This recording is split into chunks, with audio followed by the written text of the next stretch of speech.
আমরা যখন কোনো একটি কনস্ট্রাকশনের কাজ করি, সেটি ছোট একটি দেয়ালই হোক অথবা কোনো একটি বিল্ডিংয়েরই কাজ হোক, তখন আমরা দেয়ালের টোটাল ইট কতগুলো লাগবে সেইটার মেজারমেন্টের জন্য আমরা রাজমিস্ত্রি অথবা কন্ট্রাক্টরের শরণাপন্ন হই। অনেক সময় দেখা যায় প্রজেকশনটা প্রয়োজনের চেয়ে বেশি হয়ে যায়, সেক্ষেত্রে অনেক ইট নষ্ট হয়ে থাকে, অথবা পরবর্তীতে কোথাও রেখে দিলে শ্যাওলা পড়ে সেটি অনেকটা নষ্ট হয়ে যায়।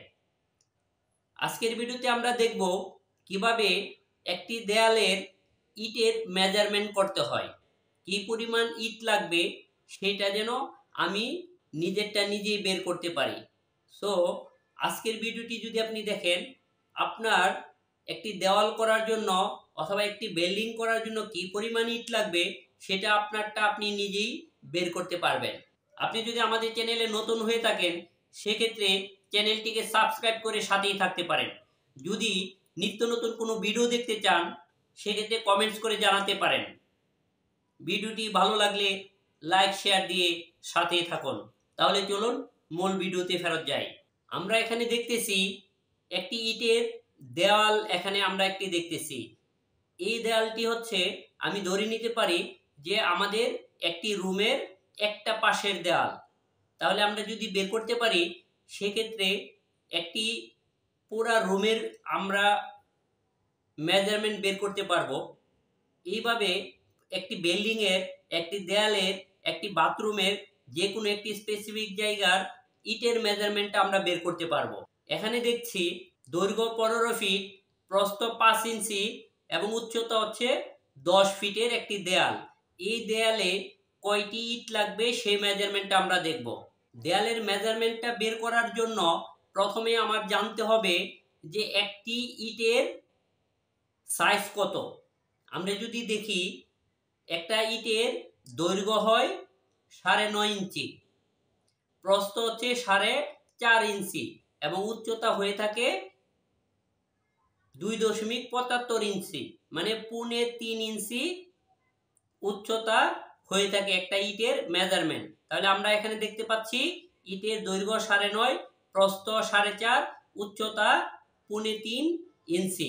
এখন আমরা যদি দেখি যে একটা ইট যখন গাঁথুনিতে বসানো হয়, তখন হচ্ছে এখানে কিছু সিমেন্ট বালির মিশ্রণ দিয়ে যে মশলাটা দেওয়া হয়, সেই মশলাটা দেওয়ার পরে সিমেন্ট সহ দৈর্ঘ্য হচ্ছে দেখেন 10 ইঞ্চি, সিমেন্ট সহ প্রস্থ হয় হচ্ছে 5 ইঞ্চি, সিমেন্ট সহ উচ্চতা হয় হচ্ছে 3 ইঞ্চি।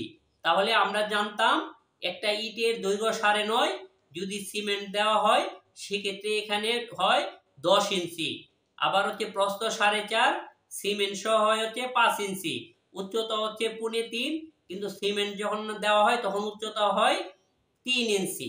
ঠিক আছে, তাহলে এখানে ইঞ্চিতে দেওয়া আছে দৈর্ঘ্য, প্রস্থ, উচ্চতা। একটা ইটের আমরা জানলাম হচ্ছে সিমেন্ট সহ দৈর্ঘ্য হচ্ছে 10 ইঞ্চি, সিমেন্ট সহ প্রস্থ হয় 5 ইঞ্চি, সিমেন্ট সহ উচ্চতা হচ্ছে 3 ইঞ্চি।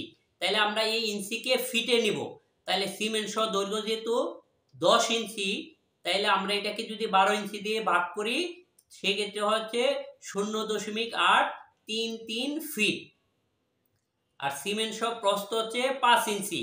এই 5 ইঞ্চিকে যখন আমরা ফিটে কনভার্ট করব, তাহলে 5/12 সমান সমান 0.417 ফিট হয়। সিমেন্ট সহ উচ্চতা হয় হচ্ছে 3 ইঞ্চি। এটাকে আমরা যদি ফিটে কনভার্ট করি, তাহলে 12 ইঞ্চি দিয়ে ভাগ করলে 0.25 ফিট হয়। তাহলে আমি এখানে দৈর্ঘ্য, প্রস্থ, উচ্চতা ফিটে বের করলাম। তাইলে একটা ইটের আয়তন আমরা বের করি। একটা ইটের আয়তন কত হয়? একটা ইটের আয়তন হয়ে হচ্ছে দৈর্ঘ্য ইন্টু প্রস্থ ইন্টু উচ্চতা। দৈর্ঘ্য বের করলাম 0.833 ইন্টু প্রস্থ বের করলাম 0.417 এবং উচ্চতা বের করলাম 0.25। তাহলে এই তিনটা গুণ করলে হয় 0.0868 সিএফটি। তাইলে আমার একটা ইটের জন্য বের হয়ে গেছে 0.0868 সিএফটি। ঠিক আছে, তাইলে আমি একটা ইটের আয়তন বের করে নিলাম। এখন আমরা করব কি, দেয়ালের আয়তন বের করব। তাহলে দেয়ালের আয়তন হচ্ছে দৈর্ঘ্য ইন্টু প্রস্থ ইন্টু উচ্চতা। তাইলে এখানে দৈর্ঘ্য কত দেখেন 15 ফিট, তাইলে আমি 15 বসাইলাম। প্রস্থ কত আছে দেখেন 5 ইঞ্চি, তাইলে 5 ইঞ্চি কি আমরা ফুট করব। এখানে দেখেন দৈর্ঘ্য এবং উচ্চতা ফিটে আছে কিন্তু প্রস্থ হচ্ছে ইঞ্চিতে আছে, এই জন্য এই ইঞ্চিটাকে ফিটে কনভার্ট করলাম। তাইলে 15 ফিট ইন্টু 5/12, এই যে 5 ইঞ্চি এটাকে 12 দিয়ে ভাগ করার পর এটা ফিট হয়ে গেছে, ইন্টু 10 ফিট, উচ্চতা 10 ফিট। তাহলে আমার যেটা হলো 15 ইন্টু 5/12 হয় হচ্ছে 0.4167 ইন্টু 10, তাইলে এখানে বের হইলো কত 62.505 সিএফটি। তাহলে দেয়ালের আয়তন আসলে হচ্ছে 62.505 সিএফটি। তাহলে আমি যে দেওয়ালটা ইট দিয়ে আমি দেয়ালটা করতে চাই সেই দেয়ালের আয়তন আসছে 62.505 সিএফটি। তাহলে এটা হচ্ছে দেয়ালের আয়তন। এর পূর্বে আমরা বের করছি কি ইটের আয়তন। তাহলে দেয়ালের আয়তন থেকে ইটের আয়তন ভাগ করলেই কিন্তু আমাদের কাঙ্ক্ষিত রেজাল্ট পেয়ে যাব। তাহলে এখানে দেখেন দেয়ালের মোট ইটের সংখ্যা কি হবে, দেয়ালের আয়তন ভাগ হচ্ছে একটি ইটের আয়তন।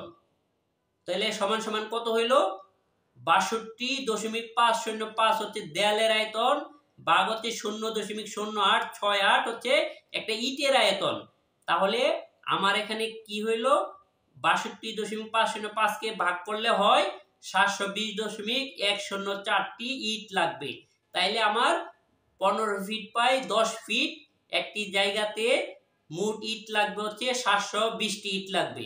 সো আমি যদি 725টা ইট নিয়ে আসি সেক্ষেত্রে আমার এই দেয়ালটি সম্পূর্ণভাবে সুন্দর করে ফেলা যাবে। আর এতে হচ্ছে আমার ইটের কোনো সমস্যা হবে না, বেশি বা কম হবে না।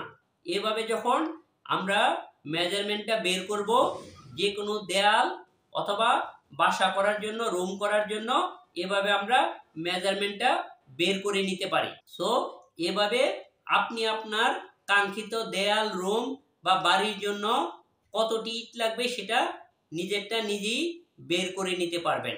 আজ এই পর্যন্তই। অন্য কোনো দিন অন্য কোনো টপিকস নিয়ে আবার কথা বলবো। সেই পর্যন্ত ভালো থাকুন।